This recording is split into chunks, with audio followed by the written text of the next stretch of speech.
Well, today is the last day of January, the 31st. This morning I did Shank Prakshalana, a cleansing of the stomach and intestines. I feel wonderful. There is a little dryness in my mouth, probably due to the saltiness of the 3 liters of water.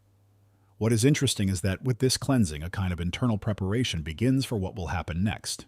Because, well, when you clean your room, for example, you don't immediately feel like making a mess there again. It is the same after a cleansing, after Prakshalana.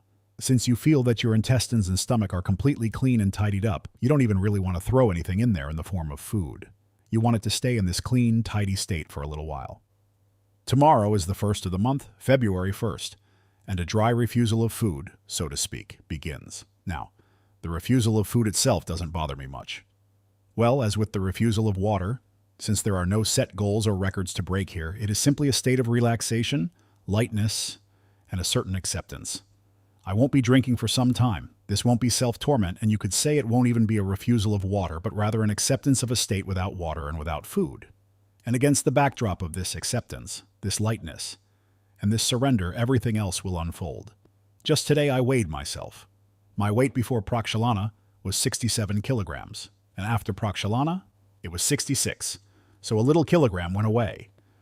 Though maybe part of the salty water still remains in the intestines. Something else might come out later. So, I won't say too much about Shank Prakshalana. You can look it all up in a search engine on the internet. The only thing is regarding the exercises. Very often descriptions of these exercises are not entirely accurate, so make a selection from several websites. There are very good videos showing all these exercises. Feel them as you do them, so that an internal process begins, opening the passage for this salty water that will cleanse you. Make sure it isn't just simple gymnastics, but that you direct your attention to what is happening inside. So starting tomorrow, having already cleansed in this beautiful place, interacting with nature, with the clean air, and with joy in one's soul, one can refuse food and water, or simply accept that one will not eat or drink. This is also a very interesting concept. Just as you accept food, you can also refuse to accept food. That is, accept the refusal itself. Because the absence of taste sensations is also a sensation, just like taste sensations.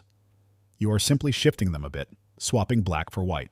Plus for minus, in other words, manifesting the duality of this world. All our lives we manifest in one specific aspect, consuming food, but we can also manifest in another aspect, in a state without food. It is just like when we are in a sauna, for example, where there is high heat, but we can also be in cold water, and we derive pleasure from both the process of heat and the process of cold. It is even better when it all comes together. Nevertheless, when sweating in a sauna, or dipping into an ice hole, you eventually step out and return to your middle state. Giving up food is also a kind of middle state.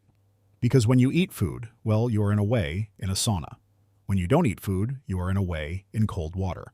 From this state of mindfulness, not hunger, you can observe both the consumption of food and its refusal without getting entangled in the food, and without getting entangled in the refusal of it. That is, I am not suggesting that you completely give up food. Maybe at some point, at some stage, that will happen. But for now, just try, feel out this space, this state, this experience, and establish yourself in it in a way. There is no need to chase records right away or strive to do it longer and longer. Just explore it. In principle, just like you, I'm also exploring how long I can go without water right now. It is very interesting to me as well. Naturally, all of this comes with very attentive, intuitive, and sincere observation of one's condition. But since my cleansings happen quite often, giving up food and water happens less frequently for me, mostly because, as I've noticed, around the 5th or 6th day without water, it becomes very difficult to speak.